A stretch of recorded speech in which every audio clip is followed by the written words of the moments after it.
child yang negatif itu bisa. Jadi yang perlu kita waspadai ini adalah inner child yang negatif, inner child yang terluka. Kalau nggak cepet-cepet diobati, nanti dia akan berakibat yang buruk ketika kita di usia lebih dewasa.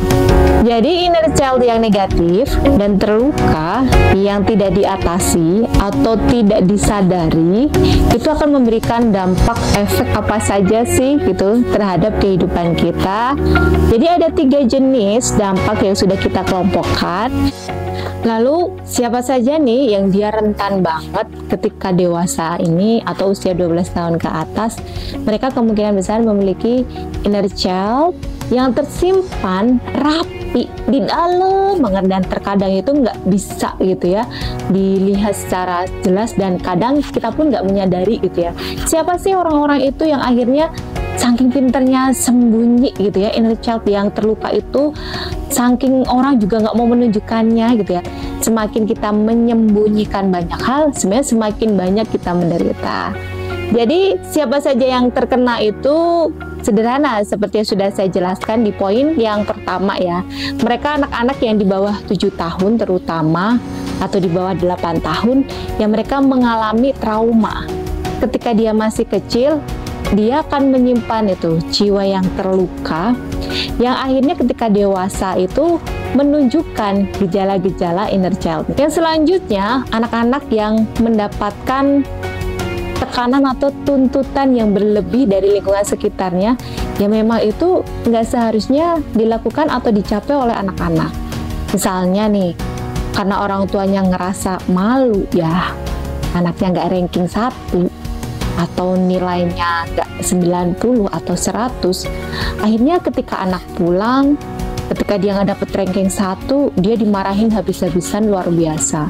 Dia dibodoh-bodohin, dia dapat mungkin kekerasan verbal atau kekerasan fisik. Dan atau mungkin ketika kita berharap anak-anak itu mendapatkan nilai yang bagus, ternyata ketika pulang dia nilainya 70, 60 atau di bawah standar yang sudah kita tetapkan. Kita merasa malu dan kecewa dengan anak kita. Misalnya kita sudah mencoba dileskan, dikasih makanan yang bergizi lah dan yang lain sebagainya, tapi kenyataannya masih seperti itu. Dan anak-anak ini mendapatkan luapan ya emosi kekecewaan dan malu orang tuanya, dan dia dituntut untuk menjadi sempurna dan nggak ada celah gitu ya, nggak mau nerima celah anak-anak dia nilainya jelek, nggak sesuai dengan keinginan orang tua. Ataupun misalnya anak-anak ini yang dituntut untuk membantu meringankan kesulitan orang tua dalam usia yang sangat kecil ya.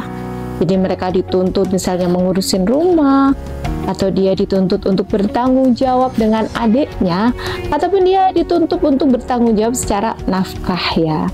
Ya walaupun nggak semua anak-anak mereka punya inner child yang buruk dengan ini ya, tapi memang mayoritas jiwanya anak-anak itu kan bermain, gembira ria, kesana kemari gitu ya, tapi dia sudah mendapat pembebanan yang itu harusnya dilakukan atau diterima oleh orang dewasa. Nah, tuntutan untuk menjadi sempurna dan perfect ini akan membuat anak-anak dari kecil dia mendapatkan tekanan yang luar biasa, dan ketika dewasa dia akan merasa insecure dengan dirinya sendiri.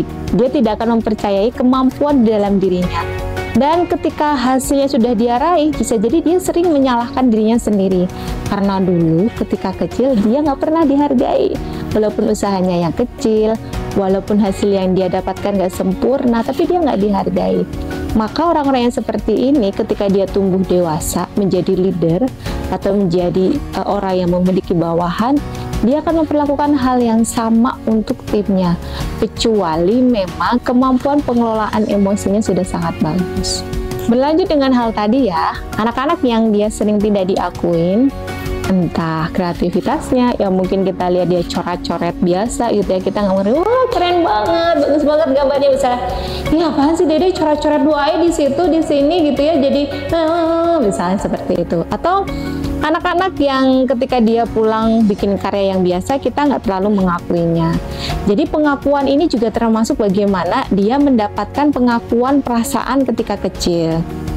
Karena bukan hal yang lumrah dan umum ya, seorang orang tua itu mengajari anaknya untuk mengenali perasaannya. Jadi ada buku satu namanya Kamus Perasaan Anak gitu. Jadi dari sekarang pun kita perlu nih, misalnya anak-anak yang dari kecil dia tidak diajarin untuk mendefinisikan atau mengenali perasaannya. Oh, misalnya kakak lagi sedih ya, kakak lagi marah, lagi kecewa, lagi kesal gitu kan, lagi bingung gitu kan, lagi cemas misalnya. Nah, hal-hal seperti itu perlu kita sampaikan juga gitu ya. Ya wajar dan normal gitu. Kita orang dewasa pun merasakan itu, ya anak-anak juga wajar dan normal, dan boleh mereka merasakan hal-hal yang seperti itu.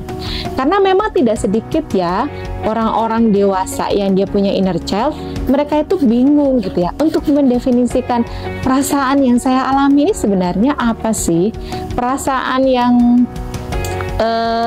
saya rasakan ini sebenarnya perasaan apa sih? Jadi mereka kesulitan gitu kan, karena kesulitan dan bingung tidak bisa mendefinisikan, dan saking bercampur aduk dan bertumpuk-tumpuk gitu ya jenis perasaannya, jadi dia nggak ngerti ini apa ya, takut atau cemas nih, ini khawatir atau apa, dan lain sebagainya. Dan pengalaman saya sendiri memegang untuk proses terapi ya, memang tidak banyak yang mereka bisa mengidentifikasi gitu ya, atau mereka bisa menyampaikan perasaan di dalam dirinya itu apa, dan biasanya perlu dibantu.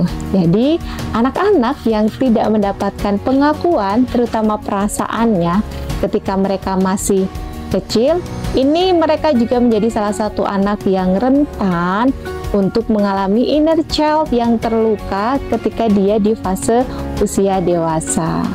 Dan lebih parahnya lagi, anak-anak yang inner child-nya terluka itu mereka bisa mengalami halusinasi gitu.